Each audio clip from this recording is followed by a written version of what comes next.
చేరువచ్చిన దేవుని పిల్లలందరికీ ప్రభువు పేరట ప్రేమ వందనాలు తెలియజేస్తున్నాను.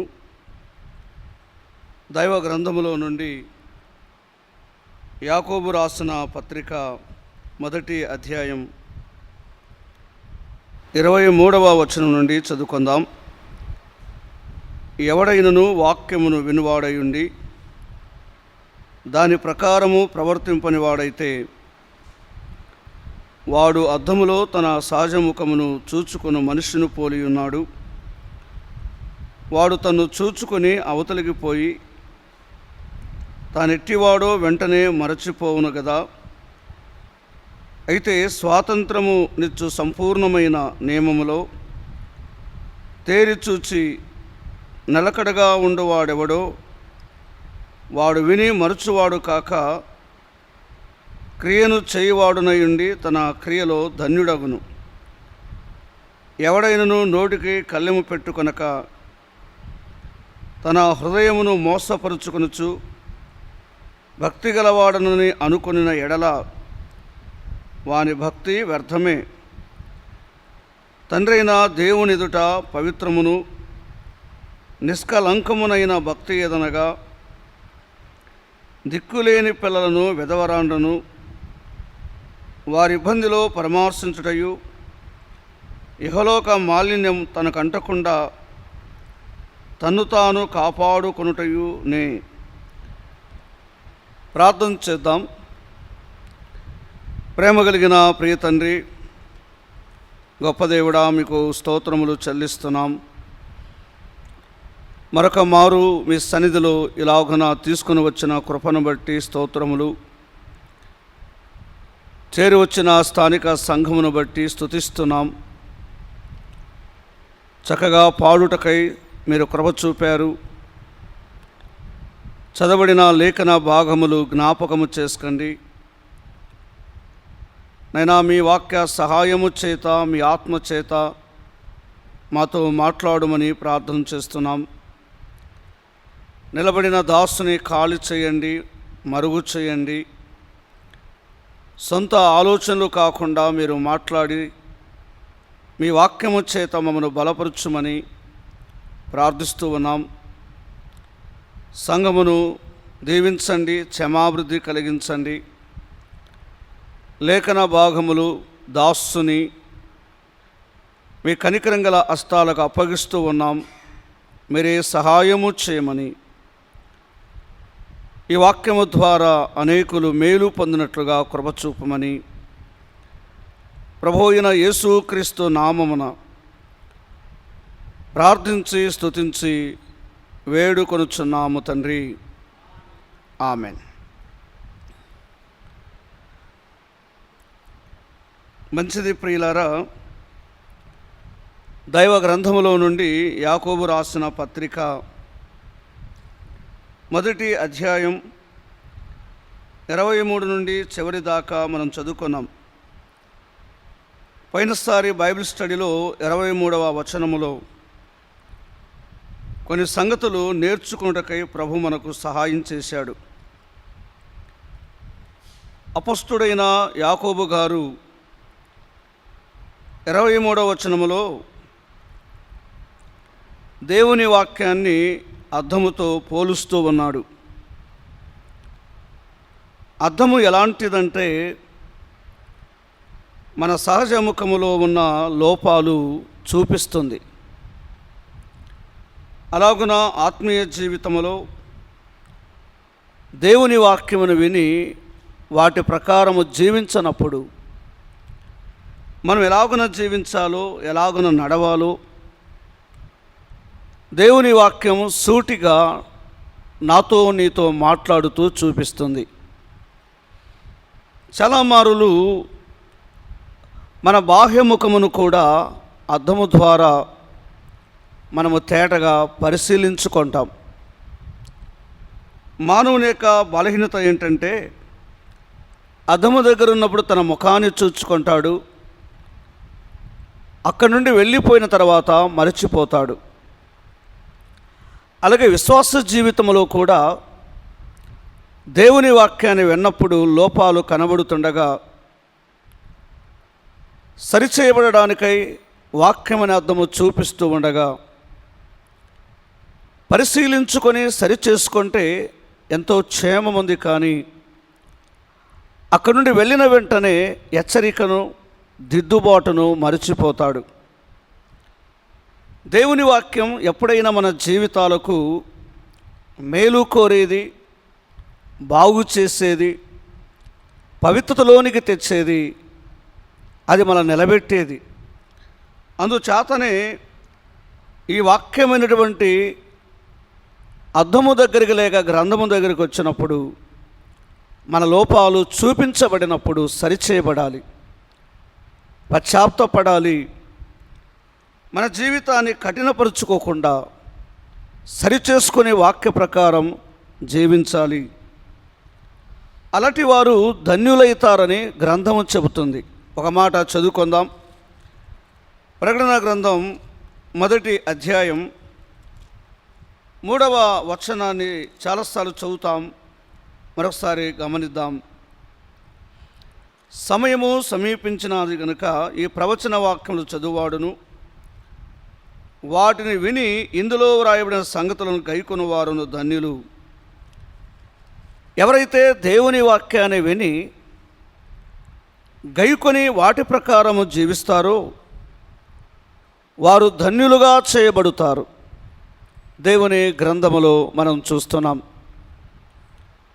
యోహాను గారు వాక్యమనే అద్దం ఎద్దకు వచ్చినప్పుడు మన లోపాలు చూపించబడుతాయని రాస్తున్నాడు. అపొస్తలుడైన యోహాను గారు, యాకోబు గారు కొంత అందులో ఉన్నటువంటి వ్యత్యాసాన్ని తెలియచేస్తున్నాడు. మరిచిపోకుండా విని వాటి చొప్పున గ్రహించువాడు ఆ ధన్యుడు కాగలడని చూస్తున్నాం. ఈ సాయంకాలం యాకోబు పత్రిక 1వ అధ్యాయములో 23వ వచనములో విని అనే మాట మరొకసారి జ్ఞాపకం చేస్తున్నాడు. ఈ భాగాన్ని గమనిస్తున్నప్పుడు ఎవడైనను వాక్యమును వినువాడై ఉండి దాని ప్రకారం ప్రవర్తింపని వాడైతే, ఆ మాట గమనించాలి.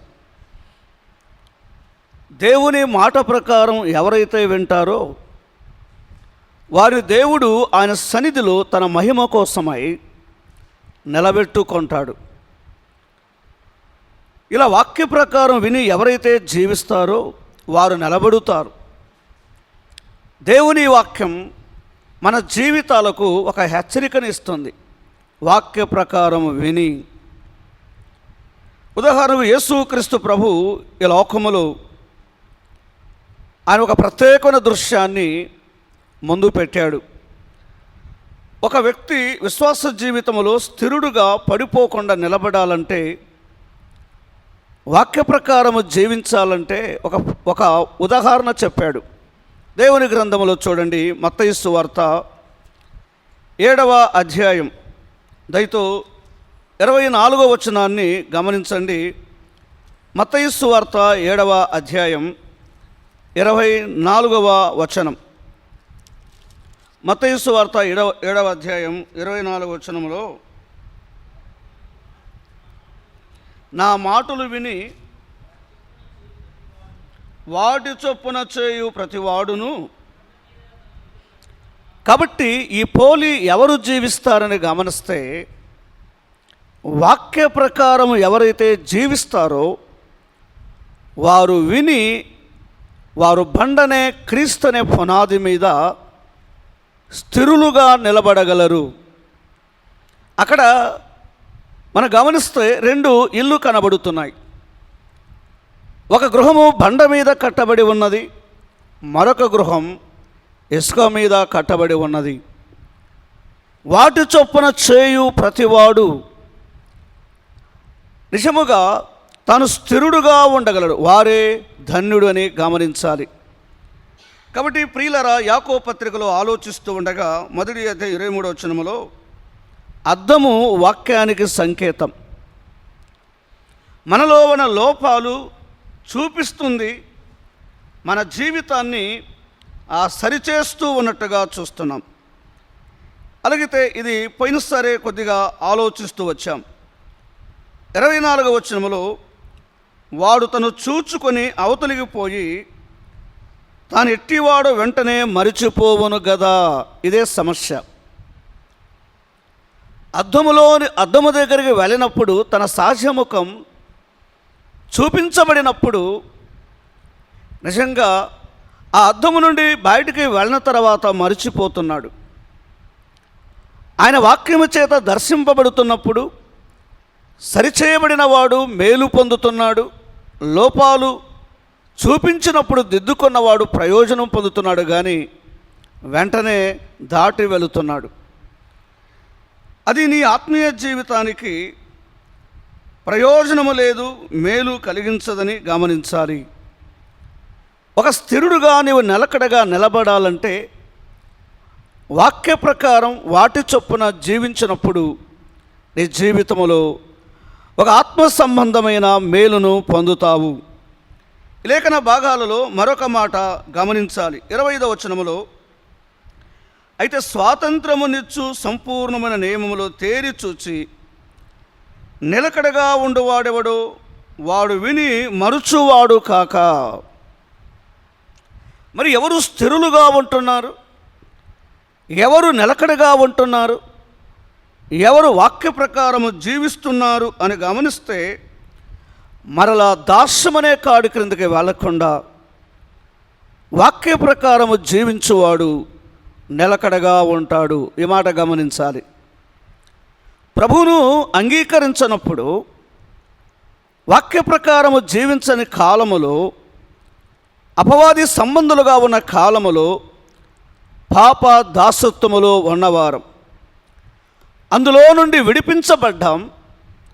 మరల అక్కడికి వెళ్ళకుండా జాగ్రత్తగా చూచుకొనువాడు వాక్య ప్రకారము జీవిస్తాడు, తాను నిలకడగా ఉంటాడు, తాను పొందిన ఆత్మ సంబంధమైన స్వాతంత్రాన్ని కొనసాగిస్తాడు. కానీ విశ్వాసులు ఇప్పుడు ఎలా ఉన్నారంటే మరల అక్కడికే వెళుతున్నారు.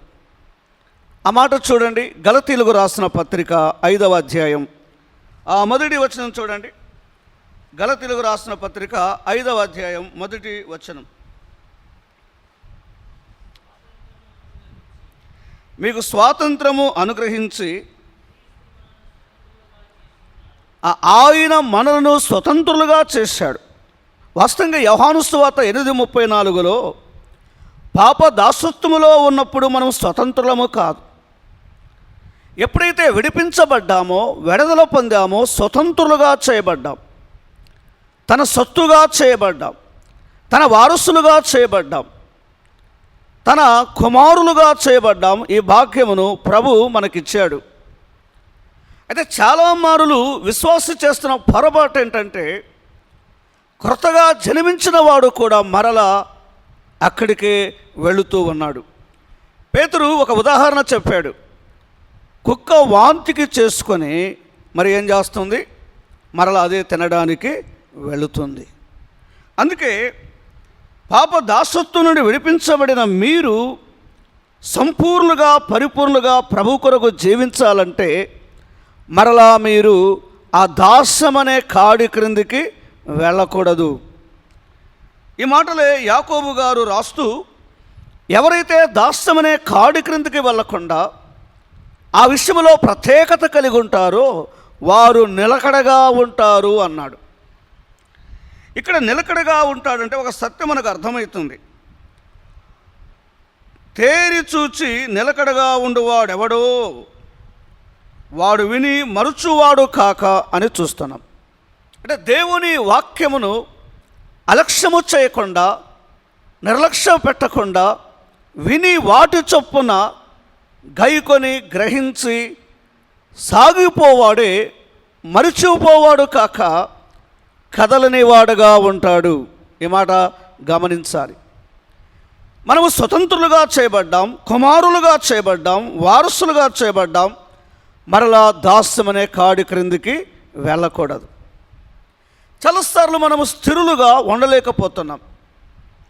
మన విశ్వాస పరిమాణములో నిలకడ లేదు, స్థిరత లేదు. కదలని వాడు ఎవరో తెలియచేస్తున్నాడు యాకోబు గారు. కొన్నిసార్లు కొందరు స్థిరులుగా ఉండకుండా కదలిపోతున్నారు. వారే దాస్యం అనే కాడి క్రిందికి వెళ్ళేవారు. మనకిచ్చిన ఆత్మ సంబంధమైన స్వాతంత్రాన్ని ప్రభువు కృపలో పొంది ఉన్నాం.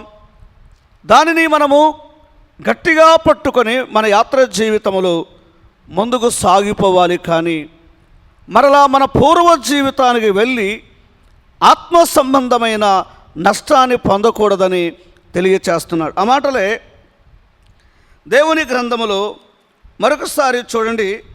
ఆ దాస్యము అనే కాడి క్రింద అనే మాట, దానికి బదులుగా మరొక వాక్యాన్ని తెలియజేస్తున్నాం. రోమాపత్రిక 6వ అధ్యాయం 14వ వచనాన్ని చూడండి. రోమీయులకు రాసిన పత్రిక 6వ అధ్యాయం 14వ వచనం. మీరు కృపకే కానీ ఆ ధర్మశాస్త్రముకు లోనైన వారు కాదు గనక మరలా మీరు పాపానికి చోటు ఇవ్వకూడదు. మీ మీద పాపము అధికారము చేయకుండా ఉండాలంటే అక్కడికి వెళ్ళకూడదు. మీరు అందులో నుండే విడిపించబడ్డారు. పాపమునకు దాసులుగా ఉన్న మీరు ఇప్పుడు స్వతంత్రులుగా చేయబడ్డారంటే నీతికి దాసులుగా చేయబడ్డారు. అనగా మీరు దేవునికి దాసులుగా, దాసురాణులుగా చేయబడ్డారు. మరి ఆ తరువాత మీరు పాపమనే ఆ కాడి క్రిందికి వెళితే మీరు శిక్ష లేనివారు, తీర్పు లేని వారిని ఎలా రుజువవుతుంది? స్వతంత్రుడు ఎలా ఉండాలి? నిజంగా స్వతంత్రుడు ఎలా ఉండాలి? మరలా పాప బానిసకు తగిన జీవితాన్ని చూపించకూడదు. ప్రత్యేకత కలిగిన వాడుగా ఉండాలి. ఒక క్రీస్తు దాసుడుగా, ఒక క్రీస్తు దాసురాలుగా ఉండాలి. మీరు మరలా అక్కడికి వెళుతూ ఉన్నారంటే వాక్య వెలవలు విడిచిపెట్టారు. మీరు వాక్యానుసారముగా జీవించకపోవడం కారణం ఏంటంటే పాపము మన మీద ప్రభావము చూపించి వాక్య ప్రకారము జీవించకుండా మన ఆత్మీయ జీవితాన్ని పాడు చేస్తుంది. అందుకే ఇక్కడ నొక్కి చెబుతున్నాడు, అద్దము ఎందుకు అక్కడ ఉన్నదంటే వాక్యమైన అద్దము దగ్గరికి వెళితే మనం ఎలాగున స్వతంత్రులుగా ఉండాలో, క్రీస్తు దాసులుగా ఉండాలో, దేవుని ప్రజలుగా ఉండాలో వాక్యము మన జీవితాలకు వెలవనిస్తుంది. అందుకే ప్రియులారా, ఈ లేఖన భాగాలలో అయితే స్వాతంత్రమునిచ్చు సంపూర్ణమైన నియమములో తేరి చూచి నిలకడగా ఉండువాడెవడు వాడు విని మరుచువాడు కాక క్రియను చేయవాడయుండి తన క్రియలో ధన్యుడు అగును. అంటే ఇక్కడ అనుసరించువాడు, ఆ చొప్పున జీవించువాడు, అలాగున బ్రతుకువాడు. చాలామంది దేవుని వాక్యాన్ని విన్నారు, గ్రహించలేని అనుభవం. కొద్దిమంది దేవుని వాక్యాన్ని బోధిస్తున్నారు, అలా అనుసరించకుండా జీవించడం. బోధించువారు ఉన్నారు, వినువారు ఉన్నారు, అయితే వాటి చొప్పున జీవించని జీవితం. కొద్దిమంది జీవితాలలో ఇక్కడ తెలియజేస్తున్నాడు, వారు బోధించువారుగా, వారు వినువారుగా, గ్రహించువారుగా ఆ చొప్పున జీవిస్తున్నారు. అందుకే వారు సంపూర్ణులుగా చేయబడ్డారు. అలాగైతే మనము నీతికి దాసులము కాబట్టి ఎన్నటికి కూడా ఈ ఆత్మ సంబంధమైన స్వాతంత్రాన్ని మనం అనుభవించాలి, కానీ మరలా అక్కడికి వెళ్ళకూడదు. దేవుని గ్రంథములో ఒక మాట మనం చదువుకుందాం. రోమీయులకు రాసిన పత్రికలోని 6వ అధ్యాయం 17వ వచనం చూడండి. 6:17 చూడండి. 6వ అధ్యాయం 17వ వచనం.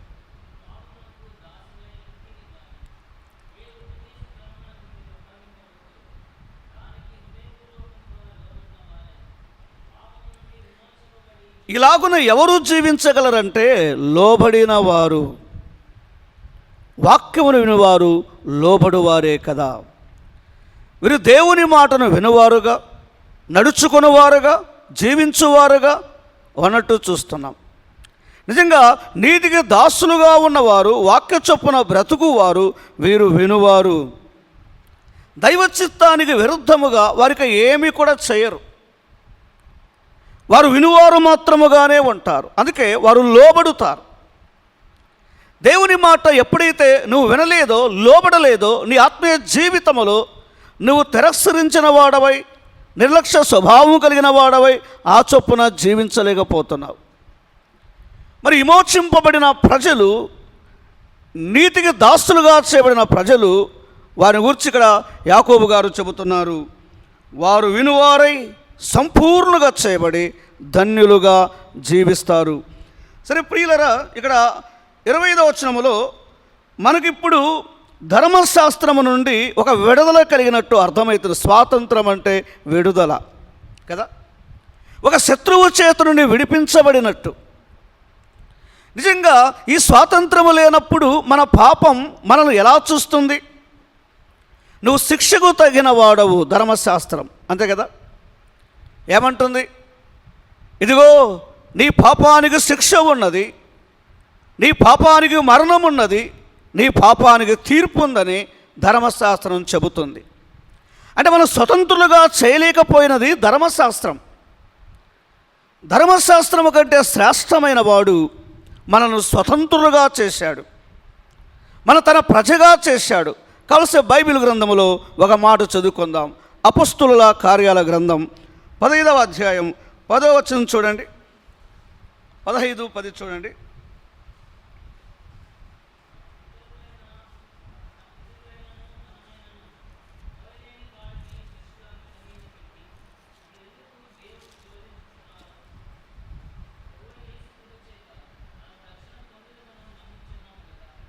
లేఖనాలు గమనిస్తే, మోయలేని కాడిని శిశుల మెడ మీద పెట్టి మీరెందుకు దేవుని శోధించుచున్నారు? ఈ మాట మనం ఒకసారి గమనించాలి. నిజంగా మోసే ధర్మశాస్త్రములో ఎలాంటిది ఉన్నదో గమనించండి. అది మోయలేని కాడే కదా, అది భారముతో కూడినదే కదా. కానీ ధర్మశాస్త్రము కంటే శ్రేష్టమైన ఆ కృప చేత మనను స్వాతంత్రం అనుగ్రహించింది, స్వతంత్రులుగా చేసింది, మనకు విడుదల కలిగించింది. ఇక్కడ స్వాతంత్రం అనే మాట వాడాడు. అయితే స్వాతంత్రమునిచ్చు సంపూర్ణమైన నియములు తేరి చూచి నిలకడగా ఉండువాడెవరిని గమనిస్తే విడుదల పొందినవాడే, విడిపించబడిన వాడే, ఇక పాపానికి సంబంధము లేకుండా జీవించువాడే అని మనకు రుజువు చేస్తుంది. ధర్మశాస్త్రము చేయలేనిది యేసుక్రీస్తు కృపలో మనం పొందగలిగాం. ఇప్పుడు ఆయన వాక్యమే నన్ను నిన్ను ఒక నిలకడగా, ఒక స్థిరమైన వాడగా నిలబెడుతూ ఉన్నది. క్రింది భాగంలో గమనిస్తే 26వ వచనములో, ఎవడైనను నోటికి కళ్ళెము పెట్టు కనుక తన హృదయమును మోసపరుచుకొనుచు భక్తి గలవాడని అనుకునేలా వాని భక్తి వ్యర్థమే.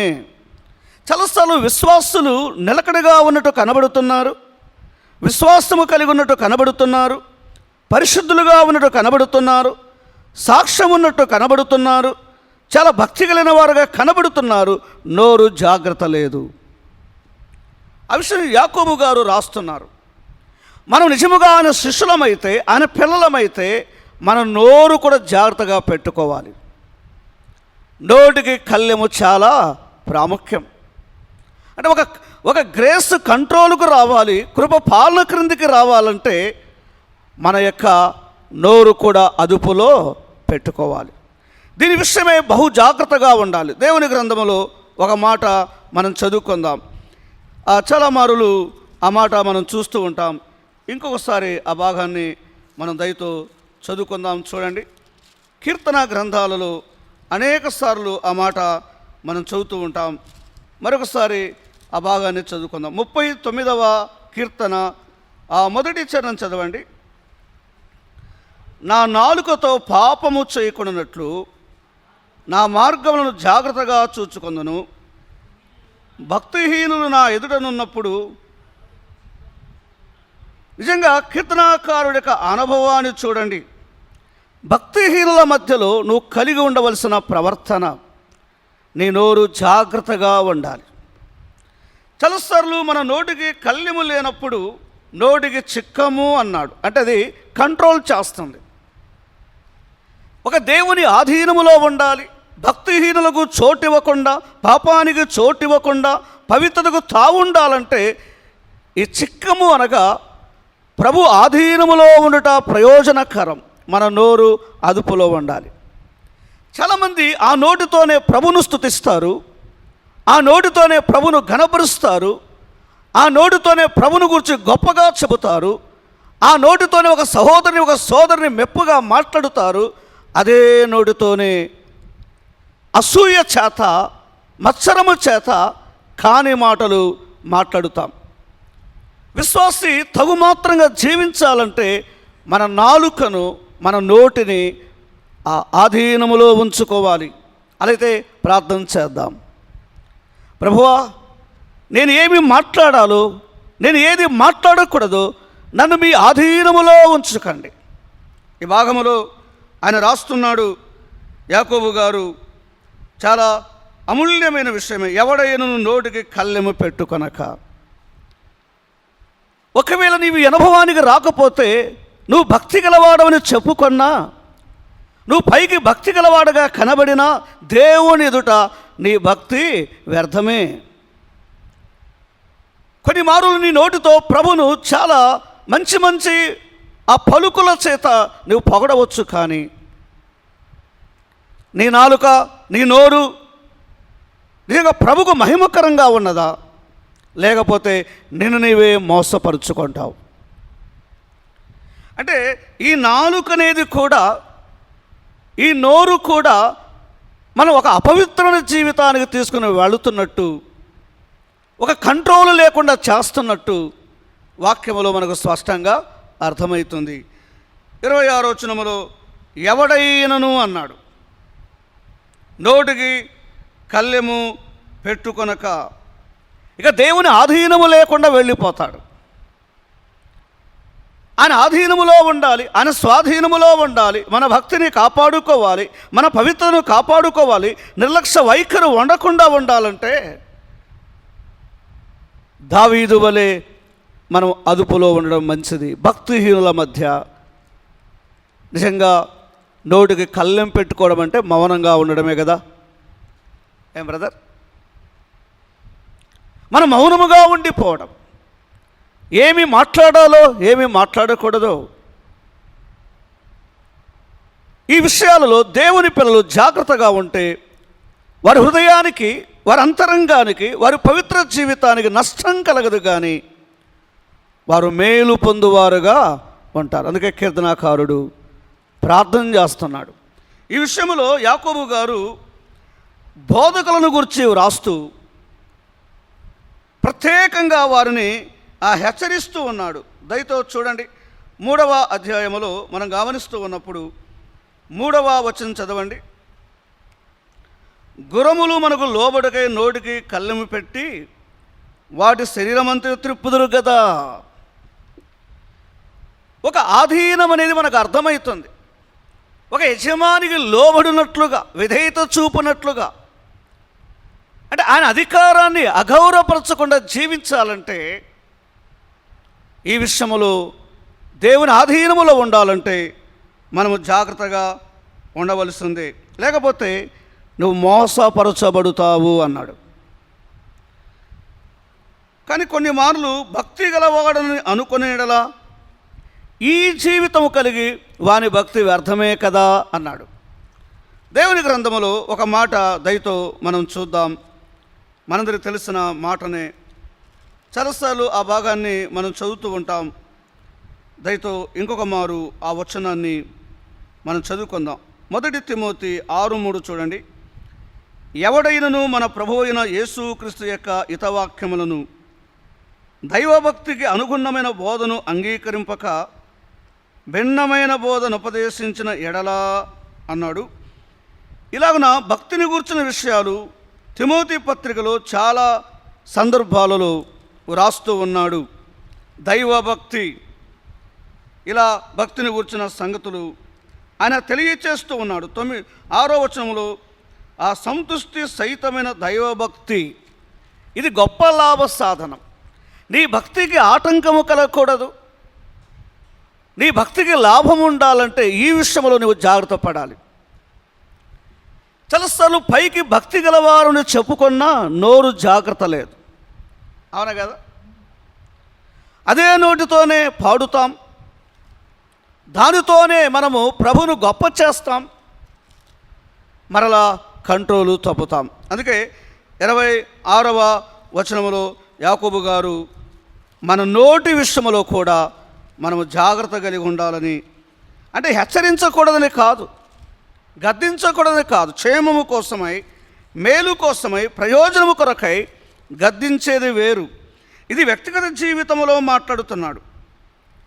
నీ వ్యక్తిగత జీవితంలో నీ ప్రభువు ఎదుట నోటికి కళ్ళెము పెట్టుకొనక. కొద్దిమంది ఇష్టానుసారముగా మాట్లాడుతుంటారు. వారి వైఖరి అనేకులకు నష్టాన్ని, బాధను కలిగిస్తూ ఉంటుంది. ఒక వ్యక్తి క్షేమము కొరకై గద్దించడం, మేలు కోరడం, అది ప్రయోజనమే. కానీ ప్రయోజనము లేని వాటిని నువ్వు ఖర్చు చేసి అదుపులో లేకుండా ఉండడం అంత మంచిది కాదు. 26వ వచనములో ఈ విషయంలో మనము జాగ్రత్త పడాలని దేవుని వాక్యము ద్వారా మనము నేర్చుకుంటున్నాం. దయతో ఒక మాట మనం చూద్దాం. మనం ఇప్పుడు ఇక్కడ నేర్చుకుంటుంది ఏంటంటే, లోబడే వ్యక్తి కంట్రోల్గా ఉంటాడని అర్థమవుతుంది. ఒక మాట చూడండి, యాకోబు పత్రిక 3వ అధ్యాయం, దయతో 5వ వచనం నుండి చదవండి. 5వ వచనం నుండి 5వ వచనం.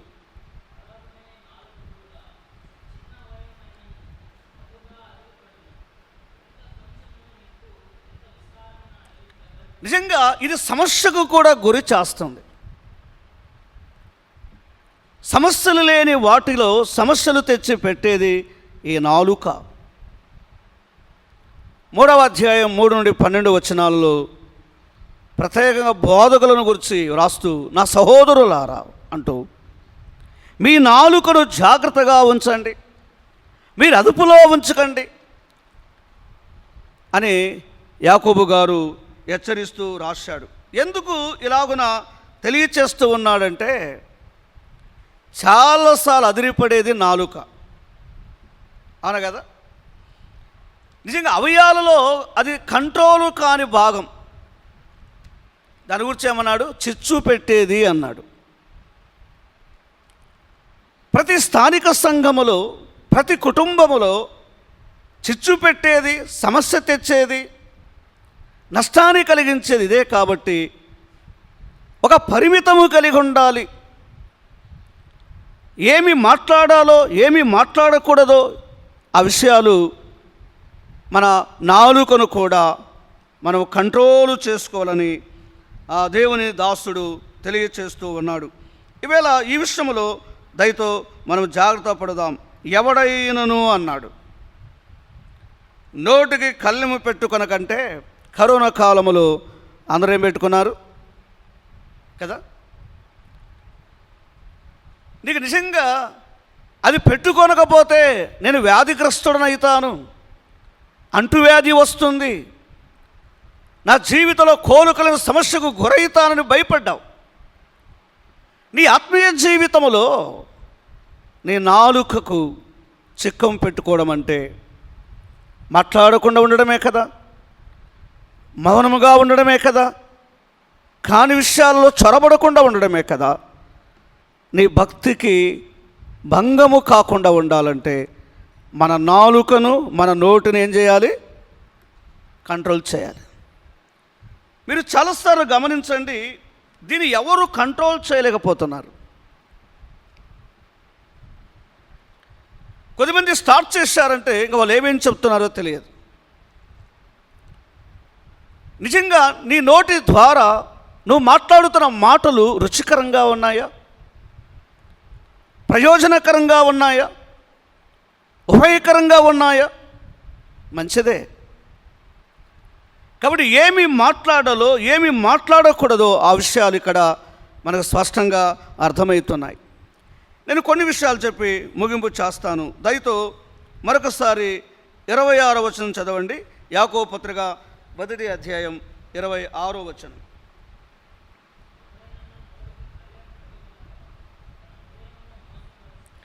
ఈ ఎవడైననే స్థలములో మన పేరు పెట్టుకుందాం. ప్రభువా, నేనేమి మాట్లాడాలో మాట్లాడకూడదో నాకు నేర్పించండి. నేను ఎలాగున సంభాషించాలి, రుచికరమైన మాటలు మాట్లాడినట్లుగా, ప్రయోజనకరమైన మాటలు మాట్లాడినట్లుగా, నా నాలుక చేత ఇతరులకు నొప్పి కలిగించకుండా ఆదరణ కలిగించే మాటలు మీరు నాకు అనుగ్రహించండి, అలాగున మీ సహాయమును నాకు అందించండి అని దావీదు వలె ప్రార్థన చేద్దాం. ఎస్పెషల్గా భక్తిహీనుల మధ్యలో నువ్వు మాట్లాడేటప్పుడు జాగ్రత్తగా ఉండాలి. అక్కడ ఆ మాట రాస్తున్నాడు. అసలు అందరి దృష్టి ఎవరి మీద ఉంటుంది? ఈ ప్రపంచంలో ప్రత్యేకంగా దేవుని ప్రజల మీదనే దృష్టి ఉందండి. మీరు ఎంత మంచిగా ప్రవర్తించండి, వేరే ఎక్కడ దొరుకుతారు అని మన మాటలు కొరకు కనిపెట్టి ఉంటారు. నోరు జారిపోయిందనకండి, అది ఒక మచ్చగా నిలబడిపోతుంది. అయితే మాట్లాడకూడదని కాదు భావం. సందర్భాన్ని బట్టి, సమయాన్ని బట్టి, అవసరతను బట్టి మనం ప్రయోజనకరమైన రీతిగా మాట్లాడితే ఎవరికైనా క్షేమము ఉంటుంది. చూడండి, కొద్దిమంది వారి నాలుకను ఉపయోగించారు, వారికి మేలు కలిగింది. ఒక మాట దయతో మనం చదువుకుందాం. తెలిసిన మాటనే కావచ్చు, దయతో చదువుకుందాం. దేవుని గ్రంథములో ఒక మాట మనం చదువుకుందాం. చాలాసార్లు ఆ మాట చదువుతూ ఉంటాం, ఇంకొకసారి చదువుకుందాం. 18వ సమూయేలు మొదటి గ్రంథం 2వ వచనాన్ని చూడండి. మొదటి సమూయేలు గ్రంథం 18వ అధ్యాయం 2వ వచనం చూడండి.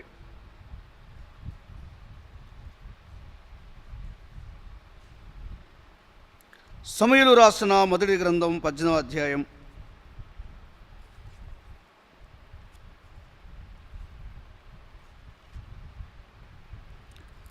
సమూయేలు రాసిన మొదటి గ్రంథం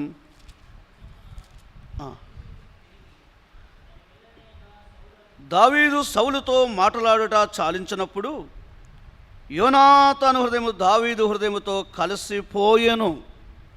ఈ భాగాన్ని గమనిస్తూ ఉండగా 26 ఎవడైనను నోటికి కళ్ళెము పెట్టుకొనక తన హృదయమును మోసపరుచుకొనును. వీరి మాటలు మోసము కలిగించలేదు, కానీ ఆదరణ కలిగించాయి, హృదయాలు కలిసిపోయేటట్లు. దేవుని పిల్లలారా, వారు మాట్లాడిన సంభాషణలో ప్రేమ ఉంది, వారి మాటలలో ఆదరణ ఉంది, ఓదార్పు ఉంది. దావీదు యోనాతాను మాట్లాడుతూ ఉండగా వారి హృదయములు కలిసిపోయాయి. అంటే మాట్లాడకూడదనే భావం. సహోదరులు కలిసినప్పుడు మనం మాట్లాడుతూ ఉన్న మాటలు ప్రయోజనంగా ఉండాలి, క్షేమంగా ఉండాలి. దావీదు యోనాతాను మాట్లాడుతూ ఉండగా ఆదర్శం ఉంది. వారి మాటలు ప్రారంభం, వారి ముగింపు హృదయాలు కలిసిపోయాయి. దైవ గ్రంథములో ఒక కుటుంబంలోనే ఒక తల్లి పిల్లలే మాట్లాడుకుంటున్నారు. చూడండి వారి మాటలు ఎలా ఉన్నాయి. దేవుని గ్రంథములో చదువుకుందాం, తెలిసిన మాటలే పాఠం కొరకే. సంఖ్యాకాండం 12వ అధ్యాయం మనం గమనిస్తూ ఉండగా చూడండి, మొదటి వచనం నుండి చదవండి.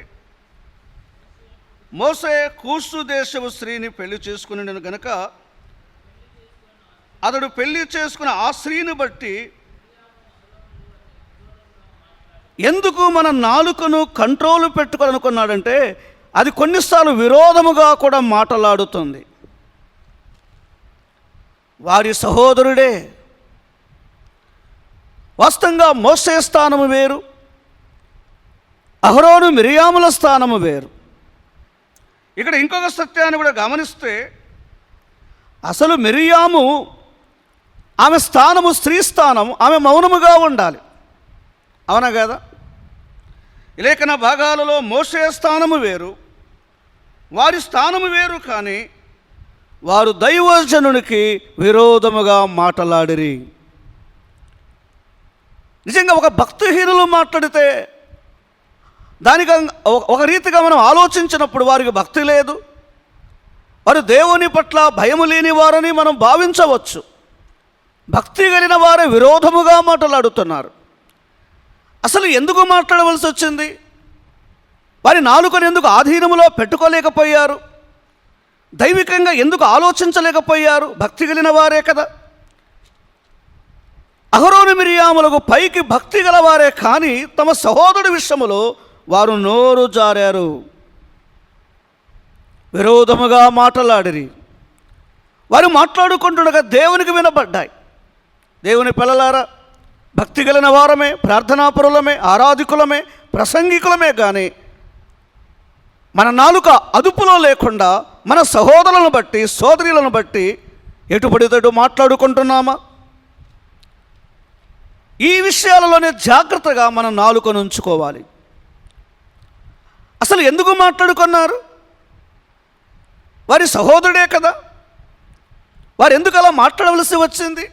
ఏమండి అంటే మోషే హెచ్చింపబడడం, మోషే ఒక నాయకుడిగా ఉండడం, ఒక ఉన్నత స్థానములో ఉండడం వారు ఇష్టపడలేదు. అప్పుడే మనం మోసపోతాం. అవునా కదా? అసలు వారి సహోదరుని హెచ్చించింది ఎవరు? ఆ స్థానం ఇచ్చింది ఎవరు?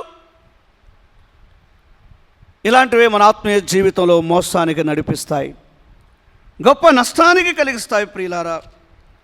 అందుకే అక్కడ అన్నాడు, మీరు ఏమి మాట్లాడుతున్నారో అవి నాకు వినబడ్డాయి. మన నాలుకను కంట్రోల్లో పెట్టుకోవాలి. వారు కాని మాటలు మాట్లాడినందుకై, నాలుకను కంట్రోల్ పెట్టుకున్నందుకై వారి సోదరి గొప్ప నష్టపోయినట్టుగా చూస్తున్నాం. చూడండి 12వ వచనం చూడండి. ఒకసారి 10వ వచనం చదవండి బ్రదర్. సంఖ్య 12:10.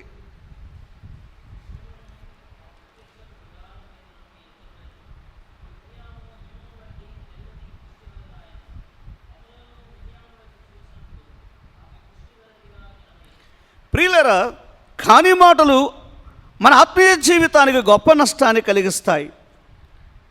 ఏమి మాట్లాడాలో ఏమి మాట్లాడకూడదో భక్తిహీనుల వలె నీ నాలుకను ఉపయోగించొద్దు. మిరియాము జీవితంలో గొప్ప నష్టం చెవి చూసింది. నాలుకను కంట్రోల్గా పెట్టుకొనకపోతే కొన్నిసార్లు గొప్ప నష్టాన్ని అనుభవించే పరిస్థితి కూడా ఉందని మనకు అర్థమవుతుంది కదా. వారి సహోదరుడు హెచ్చింపబడుట ఒక నాయకుడిగా చూడడానికి ఒక ఇంటిలో ఉన్న వారి సహించలేకపోయి నాలుకను అదుపులో పెట్టుకోకుండా వారు తొందరపడి మాట్లాడారు. అందుకే హృదయములో వారికి గొప్ప నష్టం కలిగింది. సరే, మంచిది ప్రియులారా. క్రింది భాగములో తండ్రి అయిన దేవుని ఎదుట పవిత్రమును నిష్కలంకమైన భక్తి ఏదనగా దిక్కులేని పిల్లలను వెధవరాండ్రును వారి ఇబ్బందిలో పరామర్శించుటయు ఇహలోక మాలిన్యము తనకు అంటకుండా తను తాను కాపాడుకొనుట. ఇక్కడ 27వ వచనంలో ఒక ప్రత్యేకమైనటువంటి అంశాన్ని దేవుని పిల్లలకు నేర్పుతున్నాడు. ఆ దిక్కులేని వారి పట్ల, విధవరాండ్ల పట్ల మనం ఏం కలిగి ఉండాలి? ఔదార్యమైన మనస్సు కలిగి ఉండాలి. చాలామందికి భక్తి ఉన్నది, విశ్వాసం ఉన్నది, అయితే ఔదార్యం అనేది ఉండదు. దిక్కులేని వారు ఉన్నారా? విధవరాండ్లు ఉన్నారా? వారి పట్ల మన వైఖరి ఎలా ఉన్నది? నిజంగా వారి పట్ల మన వైఖరి ఎలా ఉన్నది? దిక్కులేని వారి పట్ల నిజంగా జాలి కలిగిన హృదయం ఉన్నదా? ఒక మాట చదువుకుందాం. యాకోబు పత్రిక 2వ అధ్యాయం దయతో 6వ వచనం చూడండి. 2:6 చూడండి.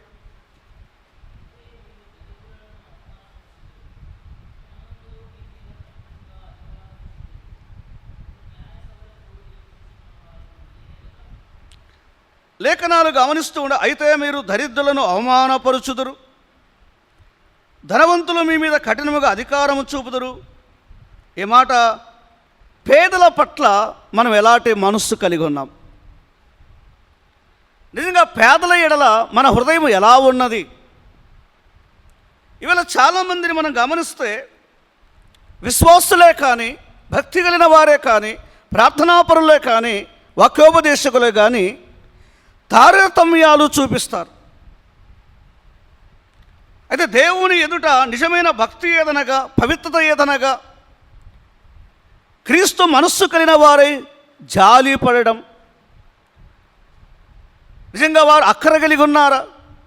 వారు కష్టములో ఉన్నారా? ఇక్కడ స్పెషల్గా ఎవరు గురించి చెప్పాడంటే దిక్కులేని పిల్లలు, వెధవరాండ్రు కదా. చాలామంది అనాథులుగా ఉన్నారు. విశ్వాస గృహానికి చెందిన వారే కానీ అనాథులుగా ఉన్నారు. కొద్దిమంది తినడానికి ఆహారము లేనివారు, బట్టలు లేనివారు. అట్టివారి పట్ల నిజముగా మనకు దాతృత్వం ఉన్నదా? వారిని ప్రోత్సహించాలని హృదయం ఉన్నదా? చాలామంది అనుకుంటున్నారు మాకు భక్తి ఉన్నది. కానీ యాకోబు గారు నిజమైన భక్తి ఏదనగా పరమందున తండ్రి ఎదుట దిక్కులేని వారి పట్ల దయను చూపాలి. బైబిల్ గ్రంథములో ఒక మాట చదువుకుందాం. చూడండి, లేవియా కాండములో ఒక మాట 23వ అధ్యాయం దయతో 22వ వచనం చూడండి. లేవియా కాండం 23వ అధ్యాయం 22వ వచనం చదవండి. 22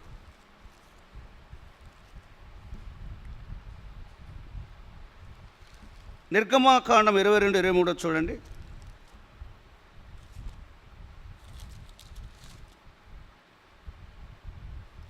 విధవరాలైనను దిక్కులేని పిల్లలైన బాధ పెట్టకూడదు. వారు నీ చేత ఏ విధముగా నేను బాధ నొంది నాకు మొరపెట్టినలా నేను నిశ్చయముగా వారి మొరను విందును. 24వ వచనములో క్రింది భాగములో మీ భార్యలు విధవరాండ్రగుదురు, మీ పిల్లలు దిక్కులేని వారగుదురు. మరి దిక్కులేని వారిని ఎప్పుడైనా మనం ప్రేమించామా? విధవరాన్లుగా ఉన్నారు, వారికి ఎవరునూ పోషించేవారు లేరు, సహాయకులు లేరు, వారికి ఆదరణ ఇచ్చేవారు లేరు, వారి వృద్ధాప్య దశలో ఉన్నారు కాబోలు. ఇటువారి పట్ల మనకు ప్రేమ ఉన్నదా? వారి పట్ల కనికరాన్ని పడుతున్నామా? సహాయపడుతున్నామా? మేలు చేస్తున్నామా? చాలామంది ఎంతైనా ప్రసంగం చేస్తారు, దేవుని గురించి ఎంతసేపైనా మాట్లాడుతారు. ఈ విషయానికి వచ్చే లోపుగా కఠినత్వాన్ని ప్రదర్శిస్తారు. సహాయము చేయడానికి సామర్థ్యం ఉన్నది, కానీ వారు సహాయము చేయలేరు. ప్రియులారా, ముగించబోతుండగా మన ప్రభు అయిన క్రీస్తు లోకములో ఉన్నప్పుడు ఆయన బీదలను ప్రేమించాడు. ఆహారము లేని వారిని ఆయన జ్ఞాపకం చేసుకున్నాడు. వారి మీద ప్రత్యేక శ్రద్ధ చూపాడు. మరి పరలోకమందున పిల్లలుగా బీదల పట్ల, విధవరాండ్ల పట్ల, దిక్కులేని వారి పట్ల ఈ శ్రద్ధ మనకున్నదా? నిజంగా విన్సెంట్ ఫెరర్ గారు అనంతపురం జిల్లాకు వచ్చారు. సామెతల గ్రంథములో ఒక లేఖనాన్ని తీసుకున్నారు. ఈ విన్సెంట్ ఫెరర్ ఫాదర్ గారు అనే విషయం ఏంటంటే, బీదలకు సహాయము చేస్తే నిజంగా దేవునికి సహాయపడినట్టు, అప్పిచ్చినట్టని సామెతల గ్రంథములో ఆయన గుర్తించాడు. ఈ క్రొత్త నిబంధన కాలములో మనమున్న ప్రాంతాలలో బీదలు లేరా? ఎంతోమంది ఆప్తులను పోగొట్టుకొని ప్రేమ లేనివారు, ఆదరణ లేనివారు, ఆహారము లేనివారు, వస్త్రాలు లేనివారు, కొన్నిసార్లు చిన్నపిల్లలు అనాథులుగా ఉండి వారికి ఫీజు కట్టలేని వారు, ఇటువంటి వారు మన కనుల ముందు ఉన్నారు. వారికి అమ్మా నాన్న లేరు. మనం ఎప్పుడైనా వీరి విషయంలో ఆలోచించామా? ప్రార్థన చేశామా? ప్రభు నిన్ను ప్రేమించి 3 పూటల ఆహారం ఇస్తున్నాడు, వస్త్రములు ఇస్తున్నాడు, నీకు సమృద్ధిని కూడా ఇచ్చాడు. నీ కనుల ఎదుట ఉన్న దేవుని పిల్లల గురించి, దేవుని పిల్లలనే కాదు నేను చెప్పేది, దీనికి యోగ్యులైన వారిని ఎప్పుడైనా నువ్వు ఆలోచించావా? యాకోబు చాలా మంచి విషయం రాశాడు. నిష్కలంకమైన భక్తి ఇదేనటండి. దాని వివరణ చెప్పాడు. నిష్కలంకమైన భక్తి ఏదనగా ఆదుకోవడం, సహాయపడడం.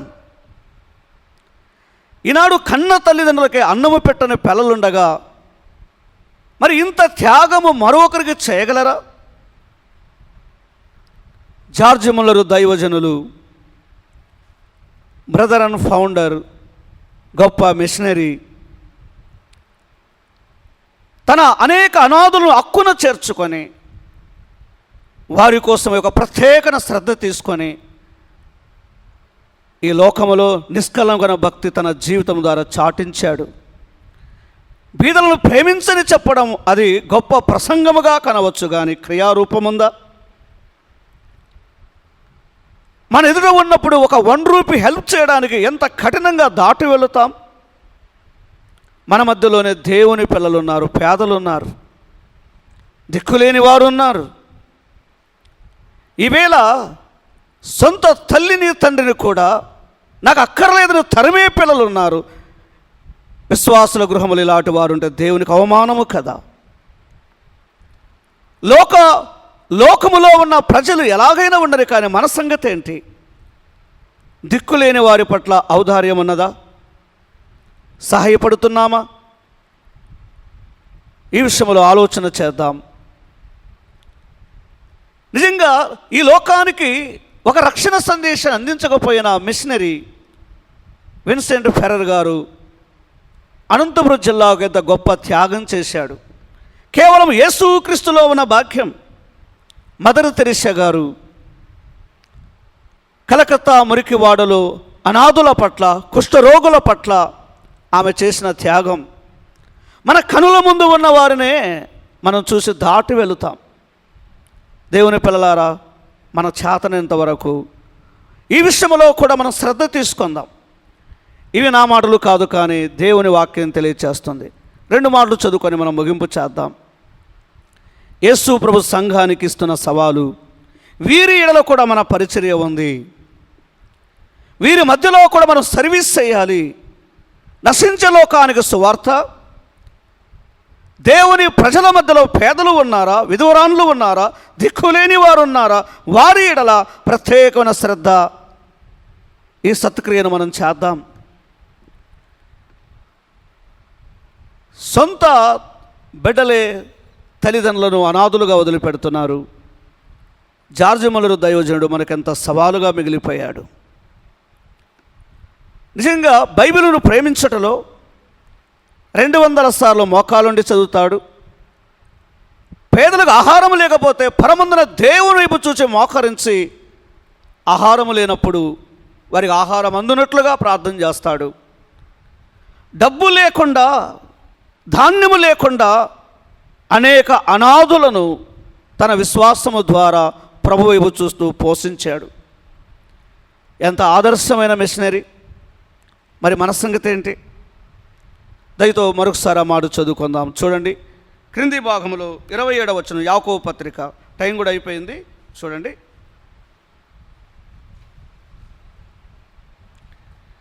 యాకోబు పత్రిక 1వ అధ్యాయం 27వ వచనం.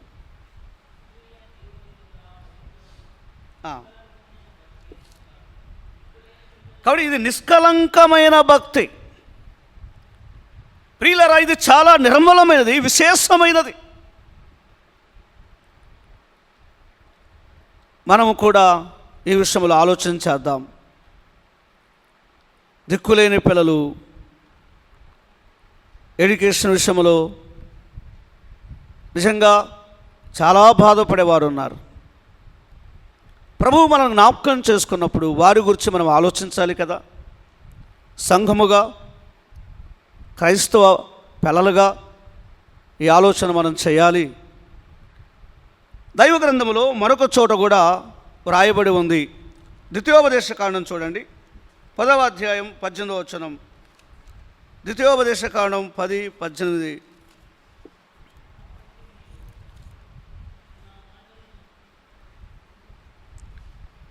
ఆయన తల్లిదండ్రులు లేని వానికిని విధవరాలికిని న్యాయము తీర్చి పరదేశియందు దయించి అన్న వస్త్రములు అనుగ్రహించువాడు. ఇది ప్రభువైన యేసుక్రీస్తులో ఉన్న గొప్ప భాగ్యం. మనం సేవిస్తున్న దేవుడు ఎలాంటి వాడనగా, నిజముగా విధవరాన్ల పట్ల, దిక్కులేని వారి పట్ల, అనాథుల పట్ల ఆయన దయగలిగిన దేవుడు. క్రీస్తు జీవితాన్ని ఇట్టి వారి పట్ల నీవు నేను కూడా చూపించాలని అపొస్తలుడైన యాకోబు గారు రాస్తూ ఉన్నారు. ఆయన పాపులను రక్షించడంలో మాత్రము దయగలిగిన వాడు మాత్రమే కాదు, నీవు నేను ఈ చొరవ తీసుకోకపోయినా సహాయము చేయటకై ఆయన చాలిన దేవుడు, ఆయన సమర్థుడు. ఒకవేళ నీ ముందుకు ఇలాంటి బాధ్యతను అప్పగిస్తే నీ వంతుగా నీవు చేయాలి కదా. నశించే లోకానికి సువార్త మాత్రమే కాదు, జీవముల సంఘముగా ఆయన పిల్లలుగా ఈ బాధ్యత కూడా మన మీద ఉన్నది. మన దేవుడు ఎంత దయగలవాడో చూడండి. పాపులను ప్రేమించువాడు మాత్రమే కాదు, లోకమును ప్రేమించువాడు మాత్రమే కాదు, తల్లిదండ్రులు లేని వారికి ఒక తండ్రిగా తల్లిగా ఉన్నవాడుగా ఆయనను చూస్తున్నాం. పాట పాడుతాం, ఆయన తండ్రి లాంటి వాడు, తల్లి లాంటి వాడని. నిజమే, ఆయన దానికి తగినవాడు, దానికి సరిపోయినవాడు. ఒక విధవరాలిని, ఒక పేదవాడిని నీ పొలములో పని కోసమై కుదిరించుకున్నావనుకో, ఆయన కష్టాన్ని గుర్తించి న్యాయం చేయకపోతే కూడా దేవుని తీర్పు ఎదుట నువ్వు నిలవలసి వచ్చిందని తెలియచేస్తూ ఉన్నాడు. ఈ విషయంలో మనము జాగ్రత్త పడుదాం. ఇక్కడ నిష్కలంకన భక్తుని గురించి రాశాడు. దిక్కులేని పిల్లలను వెదవరాండ్రను వారి ఇబ్బందిలో పరామర్శించుటయు, ఇహలోక మాలిన్యము తనకు అంటకుండా తను తాను కాపాడుకొనుటయు. ఇది ప్రభు ఎదుట నిజమైన భక్తి అండి. మాలిన్యం అంటుకోకుండా ఉండాలి, పవిత్రత కలిగి ఉండాలి, దానితో పాటు ఈ క్రియలు కూడా కలిగి ఉండాలని ప్రభు తన వాక్యం చేత నన్ను నిన్ను హెచ్చరిస్తున్నాడు. అంటే దేవుడు ఈ బాధ్యతను అప్పగిస్తూ ఉన్నప్పుడు నీవేదో ఒక అప్పు చేసి బీదలను పోషించని చెప్పడం లేదండి. ఆయన ఉద్దేశం ఏంటంటే, నిన్ను జ్ఞాపకం చేసుకున్నాను, నీకు సహాయము చేశాను, నేను దీవించాను, నీకు మేలు చేశాను, అట్టివారి ఎడల నీవు దయను చూపించు. ఒక మాట చదువుకొని మనము ప్రార్థన చేసుకుందాం. చాలాసార్లు మన భక్తిని గురించి మాట్లాడుతాం, ప్రేమను గురించి మాట్లాడుతాం, పవిత్రతను గురించి మాట్లాడుతాం, విశ్వాసాన్ని గురించి మాట్లాడుతాం. అసలు ఈ అనుభవం మనకున్నదా? ఇలాగ నా భక్తి కలిగి జీవించాలి, పవిత్రంగా జీవించాలి, సాక్ష్యం కలిగి జీవించాలి, నిష్కలంకంగా జీవించాలని మనం బోధలు చేస్తాం. అసలు ఈ అనుభవం మనకున్నదా? ఈ అనుభవాన్ని మనం కలిగి ఉన్నామా? ఎవరి ఎడలైనా అలాంటి మనసు ఎప్పుడైనా మనకు ప్రేరేపణ కలిగిందా? ఒక సెకండు మనం ఆలోచన చేద్దాం. అంటే అర్థం ఏమవుతుంది? బీదలు ఉన్నారనే కదా, విధవరాన్లు ఉన్నారనే కదా, దిక్కులేని వారు ఉన్నారనే కదా. ఈ విషయమై ప్రార్థన చేద్దాం. దేవుడు తప్పకుండా వారిని పోషించగలడు, వారికి సహాయం చేయగలడు, వారి అవసరాలు తీర్చగలడు. కొన్ని మాల ఆశ్చర్యం ఏంటంటే, మన బంధువులు కూడా ఉండొచ్చు, తల్లిదండ్రులు లేని పిల్లలు. ఒక విశ్వాసిగా ఈ బాధ్యత నువ్వు వహించాలి, అవునా కదా?